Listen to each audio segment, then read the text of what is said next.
Hello, everyone. This is Mr. Lipchick, and our topic of discussion today is going to be intelligence tests. We've discussed intelligence and different theories in regards to it, and of course, with that, people endeavored to establish tests to measure intelligence. Okay.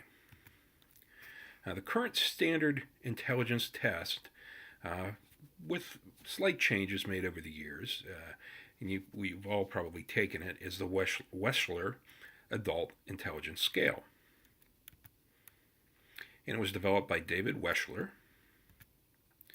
And there are strict age ranges for different versions of the scale. There's the adult version, the child version, and the preschool version. And it's been shown that intelligence is fairly consistent throughout a person's life as they take different versions of this test. Wechsler defined intelligence as the global capacity of a person to act purposefully, think rationally, and deal effectively with his or her environment. Wechsler saw intelligence in terms of performance rather than capacity for learning. So it was measured behavior rather than trying to delve into the absolute limits of what somebody was capable of. And it was not designed to measure the quantity of a person's intelligence. Okay, just describe behavior that was exhibited through the test. Okay, the Wechsler test has a verbal and a nonverbal performance portion, and it measures the cognitive ability using 10 subsets focusing on different intelligence domains. Intelligence, verbal comprehension, perceptual reasoning, working memory, and processing speed, that is how quick you can think, are measured by the test. The mean or average score on the Wechsler test is 100. 85 to 115 is considered average. 110 to 120 is high average. And the highest possible score is 155, which is indicative of giftedness or genius. Above 150 is considered superior. And below 70 can indicate possible mental retardation, although it does not diagnose retardation.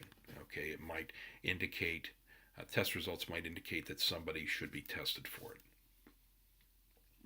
more extensively. All IQ tests must be administered by trained professionals. You can't just have anybody come in off the street and give one of these tests. They're often very complex and difficult to score. And the tests are used in many fields such as education and aptitude testing for the military. Okay, a little bit about IQ and the population as a whole.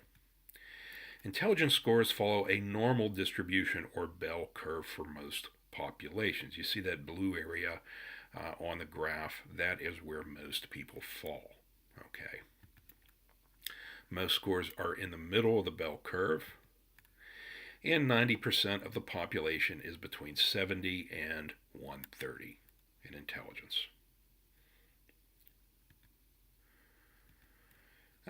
Ranges of scores are commonly classified, above 130 being gifted, 70 to 84 for borderline retardation, and 55 to 69 for mild retardation, and 40 to 54 moderate retardation, and 25 to 39 severe retardation.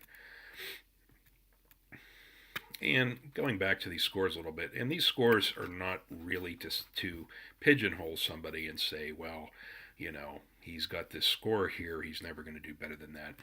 It's just to find the appropriate education to help that individual learn.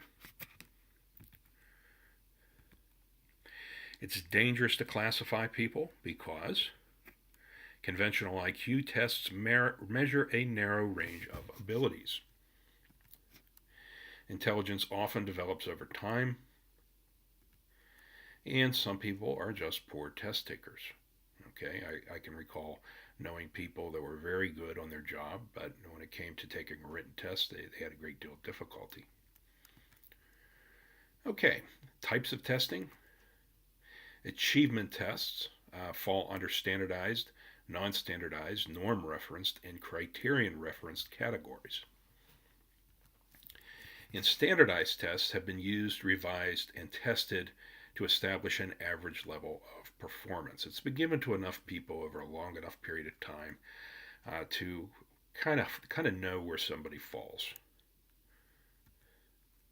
Scores are given in terms of norm groups, that is, others who took the test. And they're measured as a grade level score or percentile score. Non-standardized tests involve a score measured as a fraction of the total, and they measure factual knowledge through recall, recognition, and application questions. And grades assigned on these tests are done so according to the number of correct answers or an overall impression of the student's work. So it's an objective test. It's not using an average. It's just going by, this is what we expect you to know. That's a non-standardized test. Norm reference tests compare each person's performance to those of others who took the test. Grades are scaled or marked on a curve. And grades are based upon achievement instead of achievement on the test itself. Okay. In other words, they're based upon, where do you fall in regards to achievement in relation to your peers in a similar age group. Okay, criterion reference tests compare each person's performance to a predetermined standard. Okay. And this allows a normal or bell curve distribution to occur.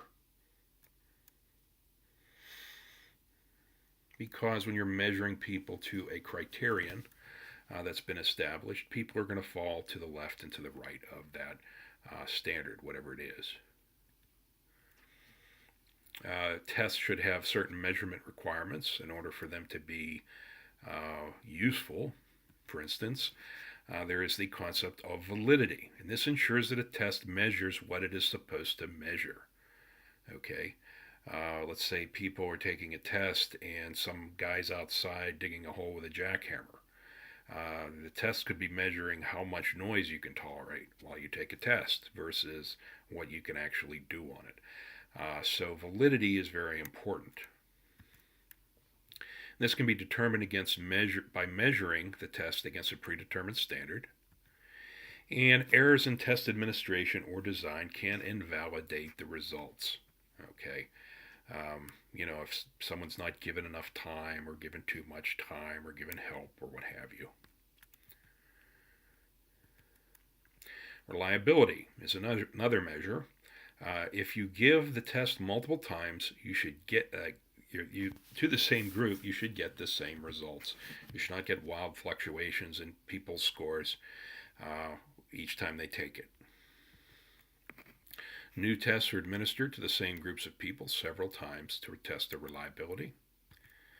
And questions or parts that do not get consistent responses should be removed. Okay, so if a test isn't reliable, it's not valid. It's not something that can be used because it's not going to measure what you want it to measure. Okay, practicality. The test has to be cost effective and convenient. It can't cost millions of dollars or take years to administer. If it's too difficult or expensive to administer or interpret, its value to the researcher is lost. If you're ever doing any kind of research for a school, you're going to have a budget and you're pretty much going to be held to that budget. Okay, norms refer to standards that give meaning to individual test results. Okay. A large and diverse reference group must exist to compare the test results to. Okay.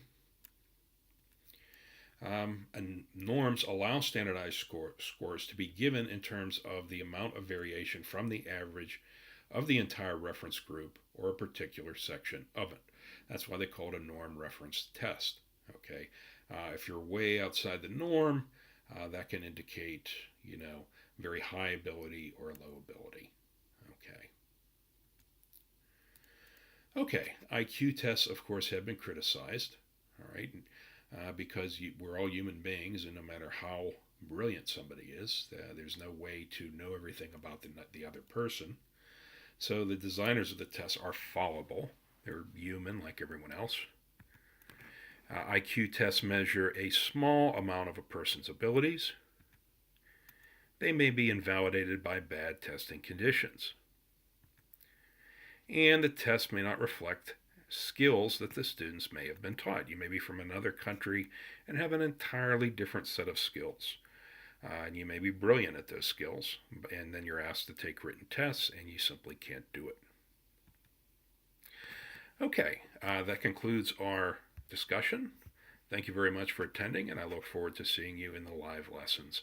Have a great day.